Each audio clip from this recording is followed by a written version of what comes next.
Bonjour, bonsoir, chers toutes, chers tous. Excusez-moi. Heureux de vous retrouver dans cette nouvelle vidéo. Aujourd'hui, nous allons parler du code caché de la généalogie, le sentier ancestral du sang. Alors, si vous me recevez déjà, vous serez les bienvenus sur cette chaîne de métaphysique authentique, de connaissances pures et originales. Alors, abonnez-vous si vous n'êtes pas encore abonné, likez la vidéo, partagez la vidéo. Bien. Oui, ce qui nous réunit aujourd'hui, c'est le sang. Encore le sang et toujours le sang. Comme j'ai coutume de vous dire, le noun est le sang est le noun. De façon symbolique, le sang est composé, ou en fait, est composé de deux natures ou de deux structures. Il y a, c'est ça qu'on appelle la structure polaritaire du sang. Et c'est la structure polaritaire du sang qui s'occupe du fonctionnement équilibré du sang en tant que divinité, du sang en tant que principe. C'est comme si nous retournons dans le noun, et dans le noun, vous allez souvent entendre parler du noun en tant que chaos dans une version liquide et aqueux. Vous comprenez? Donc, la similitude du noun dans l'architecture humaine, c'est ce que c'est que le sang. Mais le sang, en fait, englobe ce que c'est que l'être humain ou l'être spirituel immortel. C'est pas dit, le sang n'est pas l'être spirituel immortel n'est pas au-delà du sang. L'être spirituel immortel est dans le sang. Mais le sang elle-même provient d'une autre réalité matricielle qu'on appelle le sang universel, que les Égyptiens appelaient l'Akaès. Vous voyez? Donc, l'Akaès, quand on parle de l'Akaès, c'est ça que on appelait aussi le chaos. L'Akaès, c'est ça qu'on appelle le chaos. Parce que lorsque vous prenez le chaos, dans le chaos, vous avez le K et OT, c'est-à-dire KO. Vous voyez, pour dire K au pluriel, des K. Vous voyez? Donc, quand on parle du sang universel, c'est un ensemble de fréquences vitaux, vous voyez, qui ont en fait généré une structure matricielle. Donc, le sang universel, c'est la structure matricielle de l'ensemble des fréquences vitaux originelles. Les divinités disposent de leur cas spécifique. Chaque entité dispose de son cas spécifique. L'ensemble de tous ces cas-là, c'est ça qui est réuni à travers le sang universel. Donc, le sang universel, c'est la chapelle de circulation des énergies, des fréquences vitaux primordiaux ou des fréquences vitaux, primordiaux et des divinités et des entités. Vous voyez? Et en fait, c'est le sang universel en tant que matrice qui va générer maintenant c'est en fait qui va se défragmentiser. Vous voyez? Donc, ce qui va se fragmentiser. Donc, le sang, votre sang, n'est qu'un fragment du sang universel. Votre sang n'est qu'un fragment du sang universel. Donc, le sang universel, en fait, le sang universel provient du noun. Le noun en tant que océan de vie. Le noun en tant que, en fait, courant de masse, d'énergie et de vibration. Vous voyez? Mais le noun, par essence, est aussi dimensionné en deux structures. En deux structures ou est structuré en deux dimensions, la dimension aqueuse et la dimension liquide. Vous voyez? Et en fait, c'est ça qui va générer plus tard ce que les physiciens vont appeler le champ électromagnétique. Vous voyez? Maintenant, lorsque vous venez, et étant donné que tout ce qui est émané du Nun répète toujours l'image et en fait le profil du Nun, le sang universel étant en tant qu'un fondement du Nun est aussi en fait réparti ou structuré de la même manière que le Nun. Vous voyez? Donc, dans le sang universel, nous avons ce qu'on appelle... Le sang universel est structuré en deux dimensions. Nous avons en fait la dimension verticale du sang universel et la dimension horizontale du sang universel. Vous comprenez? C'est le sang universel qui génère une qualité ou une classe, vous voyez, et fonctionne, une classe opérationnelle qu'on appelle le sang humain. Donc le sang humain, c'est en fait la dimension, c'est la structure verticale du sang universel. Mais vous avez maintenant la deuxième structure qui est la structure horizontale. Et c'est ça qu'on va appeler maintenant le sang inférieur. Le sang inférieur implique tout ce qui est sang lié au règne minéral, qui génère le règne minéral, règne animal, règne végétal. Vous comprenez? Donc, le Nun est structuré en deux dimensions.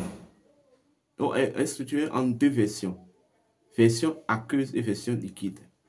Et le sang universel, étant émané de Nun, est structuré aussi en deux versions.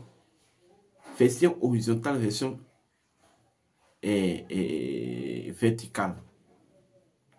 Mais en fait, la dimension verticale ou la fonction verticale du sang universel énonce sa capacité à connecter toutes les choses dans le Nun.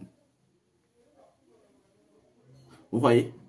Et la dimension, la version horizontale du sang universel énonce tout simplement sa capacité à amplifier toutes les choses dans le Nun.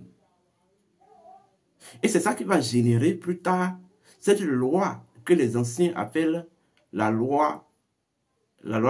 cette loi qui s'énonce comme si le sang invoque toujours le sang. Le sang agit toujours par connexion et amplification. Et lorsque nous allons voir, nous allons aller maintenant dans les divers sangs. Vous voyez, divers fragments de sang universel, qui est par exemple le sang humain. Le sang humain est aussi structuré en deux natures. Et on va parler de sa nature ascendante et de sa nature descendante. Mais typiquement, ces trois niveaux du sang, que ce soit le sang humain, le sang universel et le sang et le Nun, en fait, chacun a une symbolique précise. Mais ce qui m'intéresse, c'est le côté humain. Et quand on va parler du sang humain, ceci, en termes de symbolique, est associé au dieu Horus. Oui. Le dieu Horus est le principe même de l'ancrage. Ce que je viens de vous définir ressort maintenant les trois générations, les trois niveaux générationnels de l'énergie primordiale. Le premier niveau générationnel, c'est ça le Nun même. Le deuxième niveau générationnel, c'est ça le sang universel qui va constituer une intermédiation ou en fait une transition. Et le troisième niveau générationnel, c'est ça en fait votre propre sang. Vous comprenez? Mais votre propre sang est associé typiquement au dieu Horus. Oui, tenez-vous tranquille. Horus en tant que descendante, ou Horus en tant que dixième, voilà, neuvième entité ou principe au sein de l'Énéade d'Atum. Oui, l'Énéade d'Atum. Vous savez, Horus est considéré même comme l'héritage d'Atum. Mais Atum est considéré comme la lumière universelle. Donc, Horus est alors l'ancrage de la maturation de la lumière universelle. Par là, nous retrouvons la véritable signification du sang. Le sang, en fait, c'est tout simplement le résumé de toutes les expériences, expériences, réalisations, parcours, histoire, vous voyez, d'un ensemble de générations. Vous comprenez? Atum, l'Énéade, c'est d'abord, en fait, ce qu'on va appeler de façon symbolique la généalogie. Vous voyez? La généalogie qui va constituer maintenant, en fait, des canaux, vous voyez, de circulation et de maturation de l'énergie primordiale, vous voyez, dans, en fait, le règne humain. Mais ce sont des canaux entitaires. Voilà, au plan cosmique, mais en fait, voilà, appliqué à la réalité de l'humain. Voilà ce que je voulais dire. Donc, vous avez le dieu Atum, qui est une fonction précise. Vous voyez? La première station ou la première canal entitaire du sang. Ce qu'on va appeler le premier-né. Donc ça là, c'est associé en fait à la première personne, l'être androgyne, qui a généré même, qui a constitué le fondement même de votre généalogie. Et le dieu Horus est en fait le résumé, la résultante, la somme de tout cet parcours, vous voyez, de tout cet ensemble de parcours du sang ou de l'histoire du sang à travers ces canaux entitaires. Donc, voilà pourquoi les anciens disent une chose. L'œil, le sang a des yeux. Oui, le sang voit. Parce que le sang est Horus. Le sang est l'œil d'Horus. Et c'est lorsque l'œil d'Horus se déclaque ou se claque, c'est ça qui va générer la matérialisation de la généalogie. C'est ça qui va constituer maintenant un sentier. C'est ça qui va tracer maintenant le cheminement, vous voyez, d'émergence même du sang, de ses capacités et de ses facultés. Vous voyez? Donc, selon votre généalogie, vous qui me suivez actuellement, vous êtes Horus. Vous êtes l'œil d'Horus, c'est-à-dire l'œil de votre sang. Et lorsqu'on vous éclate, vous allez générer deux autres canaux entitaires qui vous est ascendant. Nous avons votre père et votre mère qui répond à deux principes. Le principe solaire et le principe lunaire. Vous comprenez? Le principe solaire et le principe lunaire. Vous voyez? Maintenant, lorsque on va éclater le père en tant que Horus de son sang, l'œil de son sang, et la mère en tant que l'œil de son sang, on verra aussi leurs parents. Donc vous allez voir 4. Donc de 1, nous sommes montés à 1 sur 2. Vous voyez? 1 sur 4. Et ainsi de suite, ainsi de suite. Donc la généalogie, au plan symbolique, c'est ce qu'on va appeler, en fait, c'est tout ce qu'on va appeler, en fait, les fragments de l'œil d'Horus.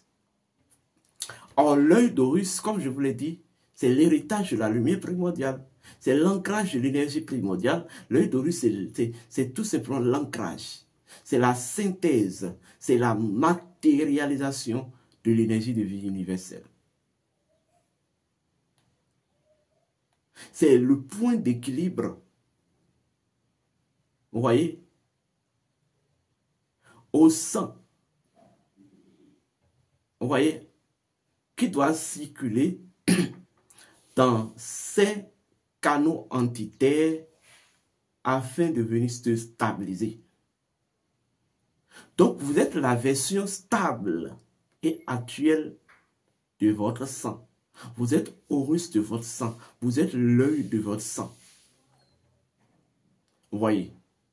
Mais sachez qu'en tant que l'œil de votre sang, vous disposez en vous de toutes les générations anciennes et ascendantes de votre sang. Tout. Parce que vous en êtes la synthèse.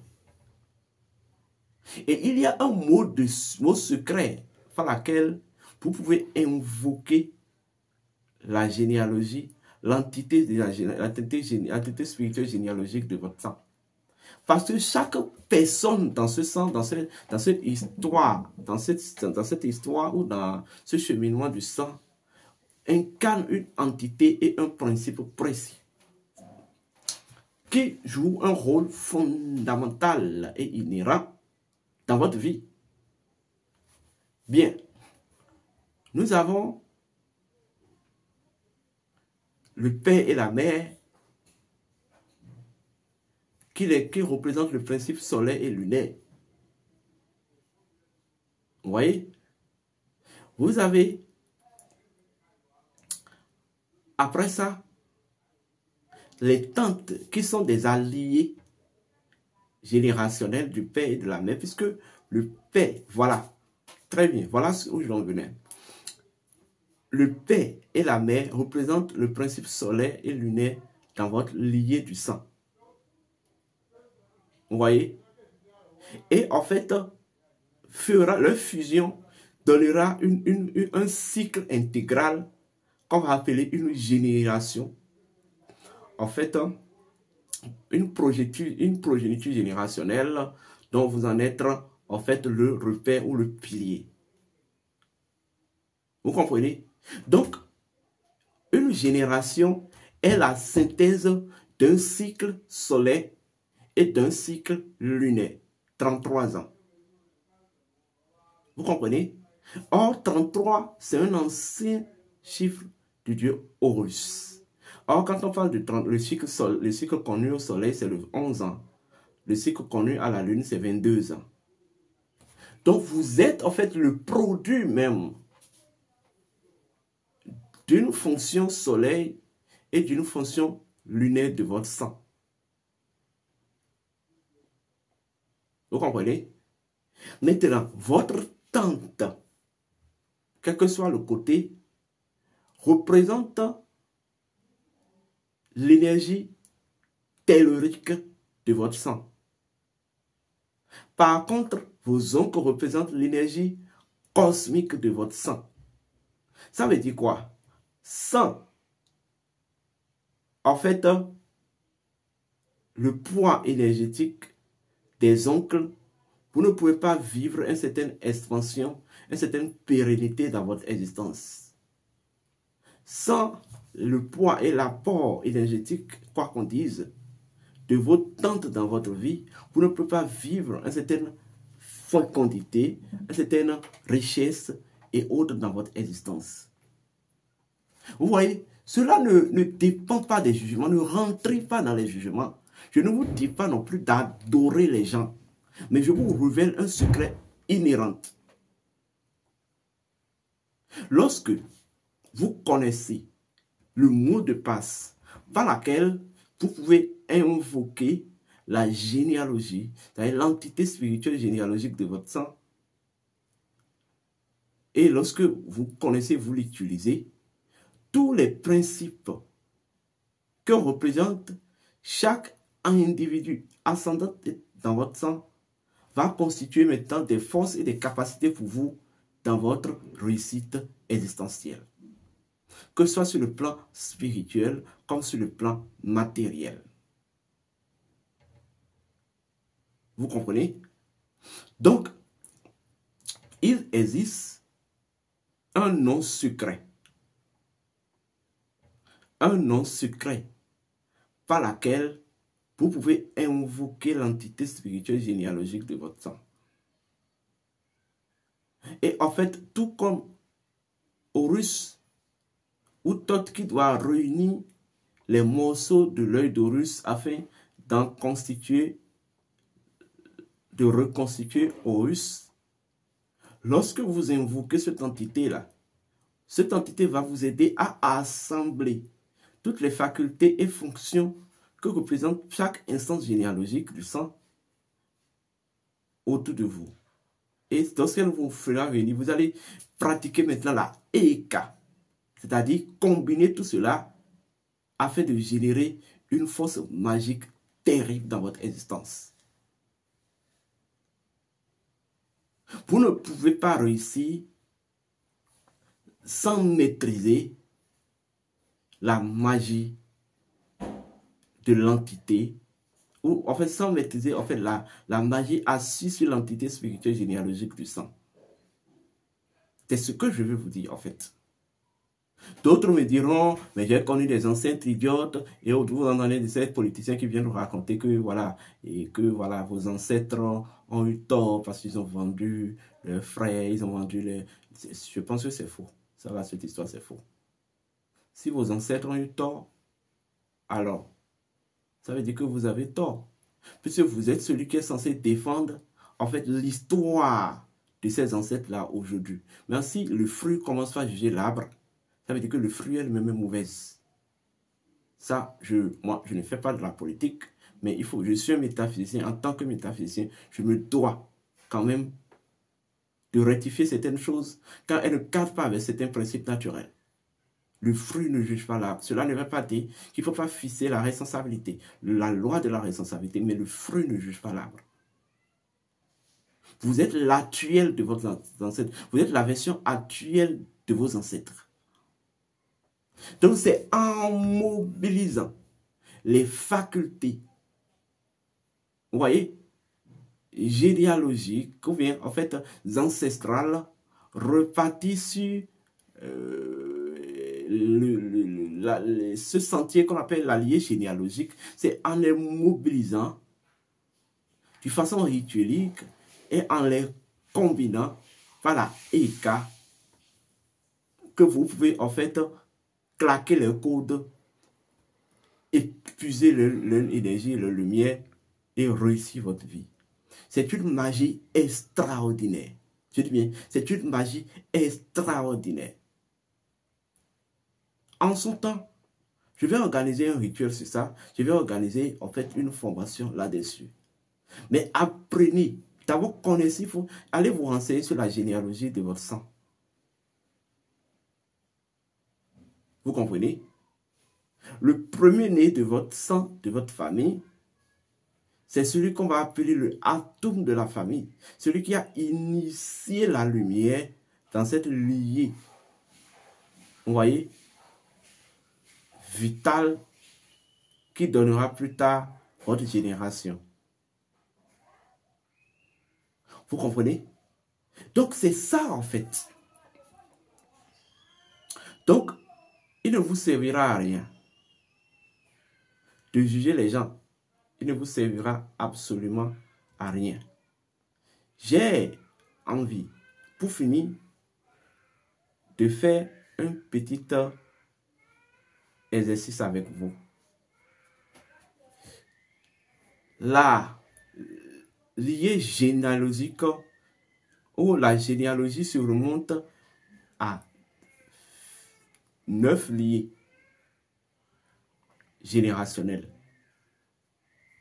Liées aux 9 décompositions de l'œil d'Horus. Vous allez voir, l'œil d'Horus est décomposé en 2, 4, vous voyez, 8, 16, 32, 64, 128, 256, vous voyez, etc. Vous allez constater que cela donne 9.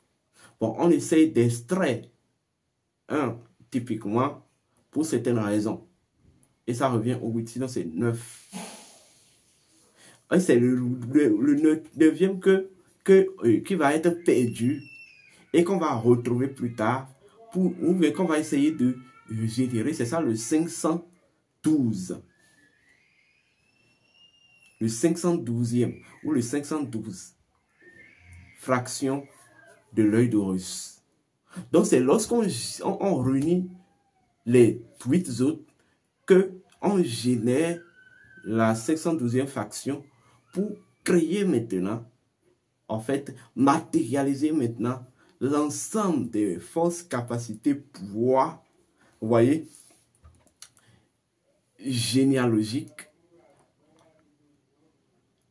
vous voyez, dans une synthèse que serait Horus.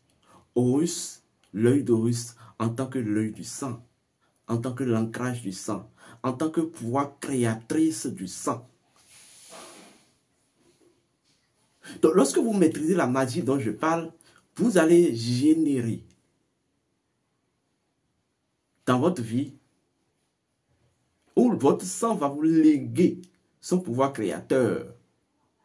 Mais c'est à vous-même de réunir tous les éléments dont je parle par l'entité spirituelle généalogique, toutes les facultés de l'histoire ascendante du sang, et pour les fusionner afin de générer le pouvoir créateur du sang. Et c'est grâce au pouvoir créateur du sang que vous pouvez dominer toutes les entités de votre sang.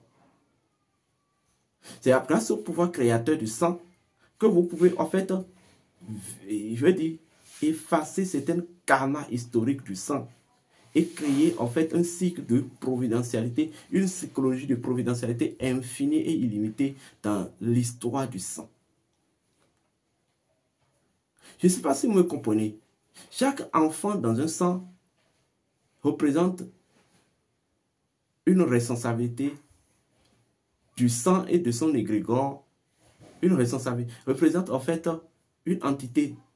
Donc une personne qui doit monter, relever un défi associé au sang. Vous avez forcément un rôle, une mission dans votre sang. Vous avez un rôle, une mission dans votre sang. Et le mieux, c'est de le faire. C'est de l'accomplir. Vous voyez? L'entité spirituelle de votre généalogie du sang peut vous enseigner, peut vous léguer des codes, des secrets associés à votre sang. Même c'est grâce à l'entité spirituelle de généalogie de votre sang que vous pouvez même réactiver les anciennes initiations utiles que certains anciens du sang avaient accomplies. C'est grâce à l'entité spirituelle généalogique du sang. Et ça, si vous me comprenez. Voilà. Donc, si vous m'avez écouté, vous avez aimé la vidéo, alors likez-la, partagez-la. Si vous n'êtes pas encore abonné, abonnez-vous massivement. Nous sommes au 00229 01 66 26 34 56 00229 01 68 53 95 96 60 01 68 53 96 60 01 68 53 96 60 00 229 66 26 34 56. D'ici là, portez-vous bien et que les bénédictions soient.